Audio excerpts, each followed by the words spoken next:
Hi everyone, this is Unfiltered Video Diary 3 and today we are going to talk about a few things. First of all, there are a lot of things that I'm trying to improve right now.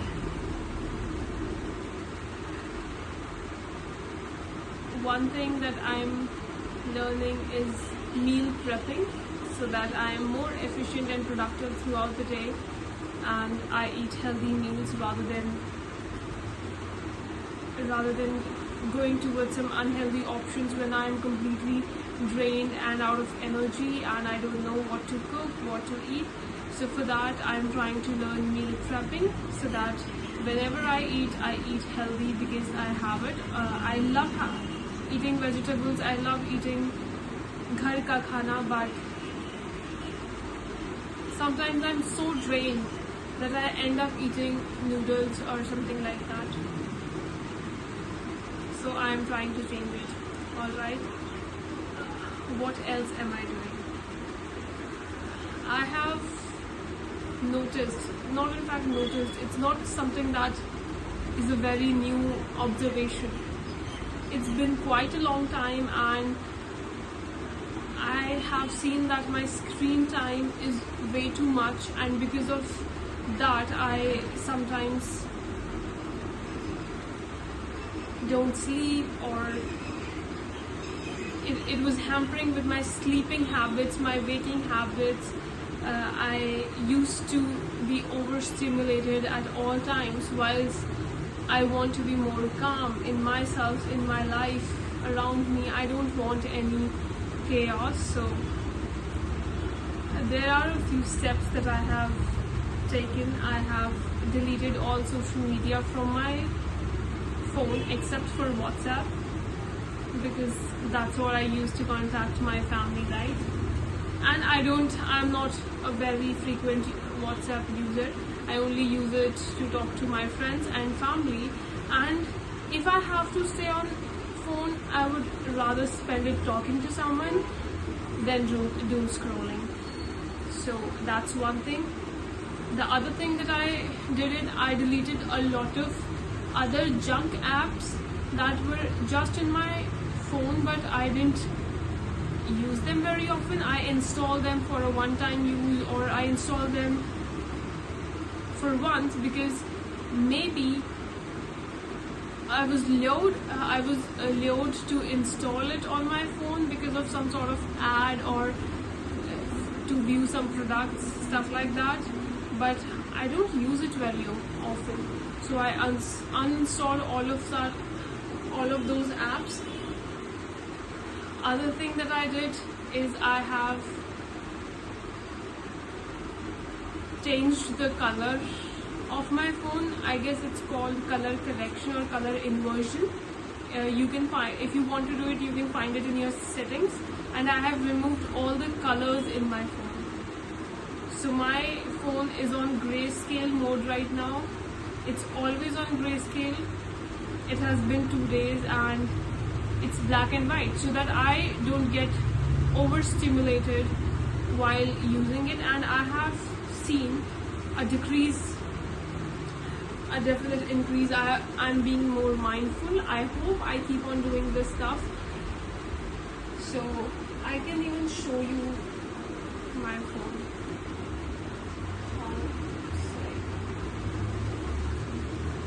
And I have changed my wallpaper to a black night.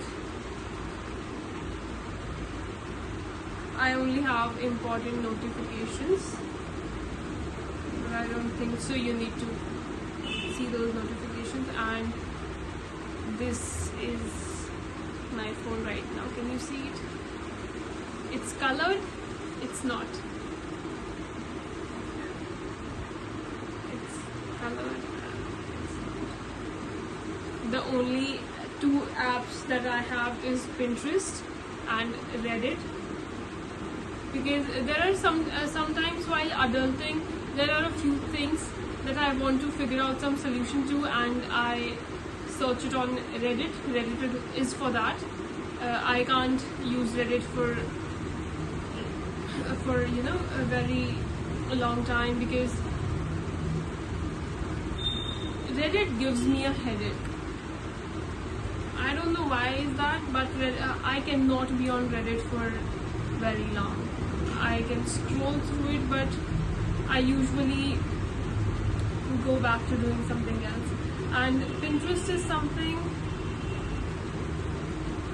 my feed is very good, and Pinterest does a very good job in that. Apart from that, there is no messaging, there are no reels, so I like it that way. I go, I see some pictures, I maybe pin them, or I would download them, and then I go back to doing something else. So Pinterest is a good app. I'm not going on a full strict mode. That's why I have kept these two apps, because if I have been so overstimulated that if I go on a full-on strict mode, I think I might end up doing everything that I am trying to avoid. So these were a few things that I did. I'm trying to eat more healthy. I am trying to take care of my skin better.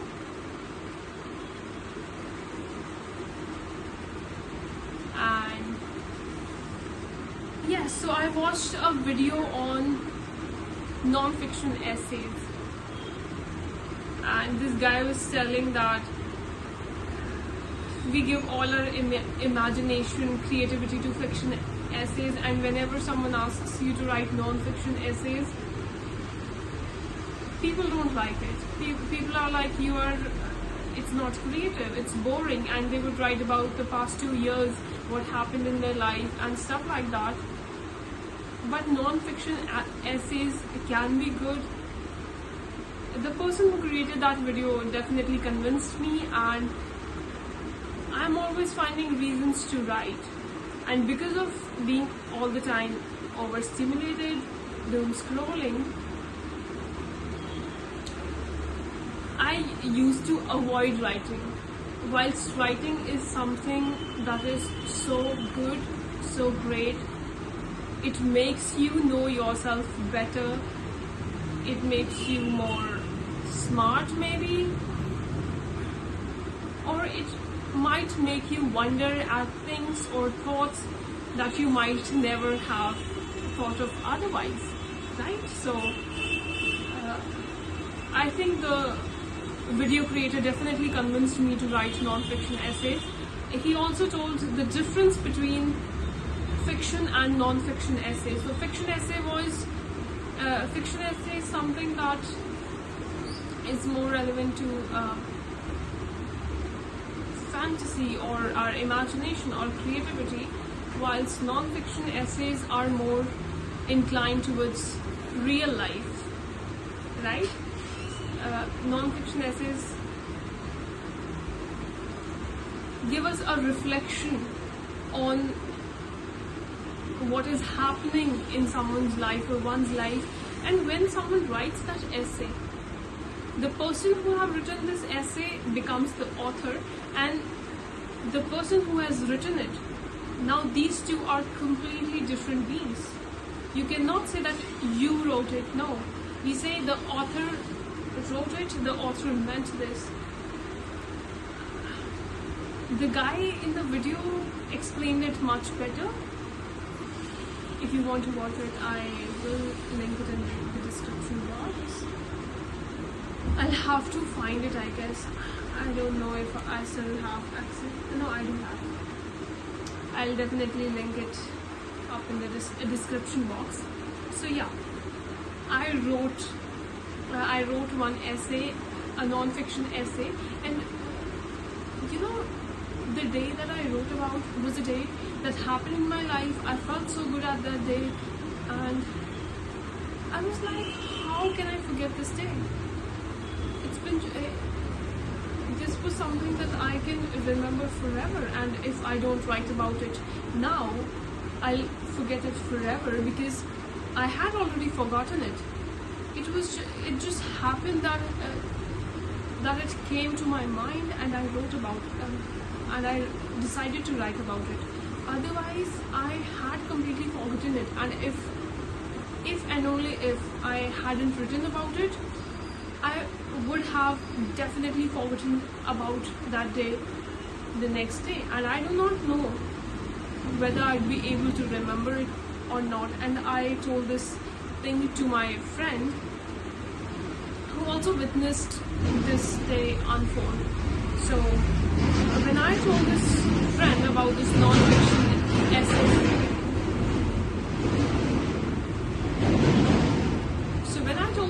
about this non-fiction essay stuff, I told him that I had completely forgotten about this essay, about this day. I'm sorry, I'm just a bit distracted because of the traffic outside. It was a loud noise. Okay, so cut me some slack. So when I told this friend that I had completely forgotten about this essay and this day, not the essay, this day, and I was like, how can I forget this day? And my friend says, I myself forgot this day, and how can we forget this day? Like, it was not that much big of a deal, but still, there are some incidents that you can remember, or even if not remember, you can derive some insights out of it, some observations, some thoughts, how you felt or how you didn't feel. So I wrote about it, and I want to read it for you guys, because usually we journal because we don't want others to read it, but this is a essay and I want to write more essays. So yeah, I'll read it to you.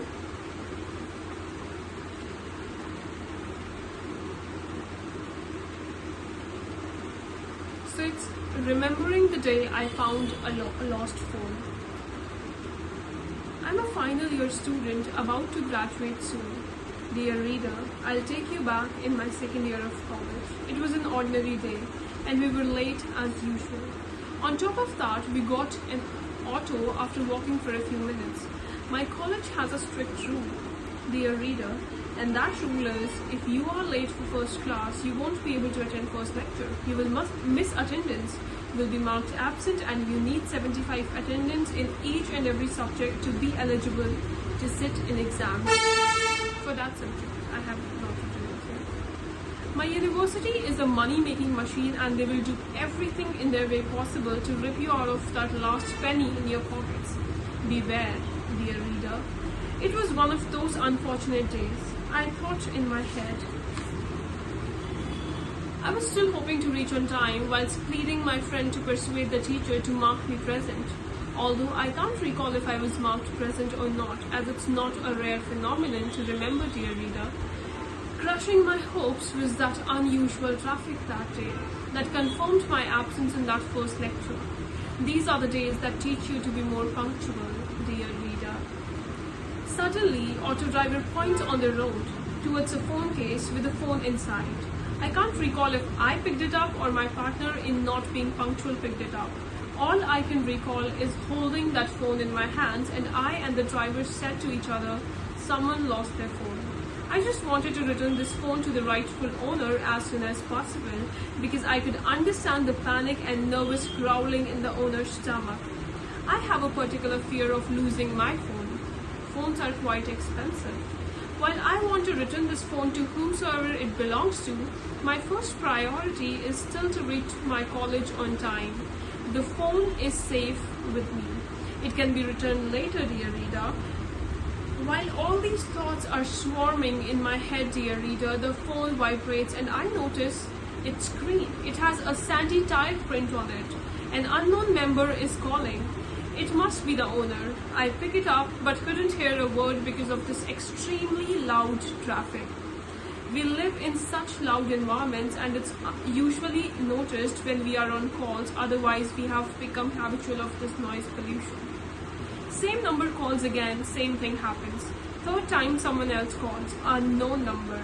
I tell them this phone is lost, couldn't hear what the other person had to say.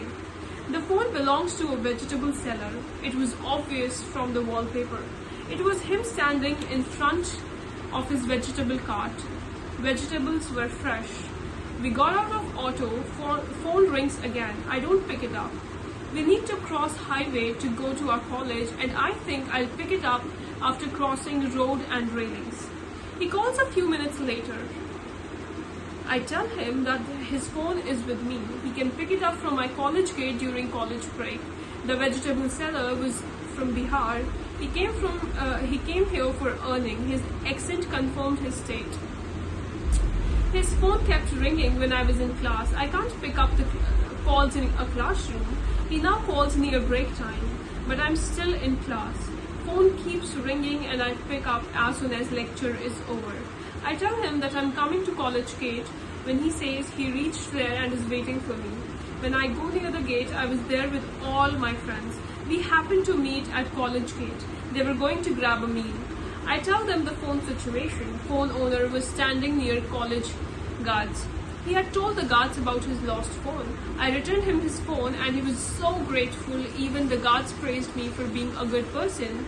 And as I started to walk, the guards stopped me and the vegetable seller said he brought something to thank me. He went towards the bike, got something out. It was a bag full of fruits. I said it was not needed. He said he is very grateful and thankful. The guards also insisted that I should take these fruits. I took it, but I couldn't fit it in my college bag. I gave some of these fruits to my friend who was with me in auto, and I ate bananas with all my friends. Everyone had one. My friends were giving me smirks and smiles. They were teasing me of being a bigger person. I was happy and felt so good that someone is happy because of me. However, nobody would have praised me for returning a lost pen, dear reader. It was the phone that made it an incident to remember.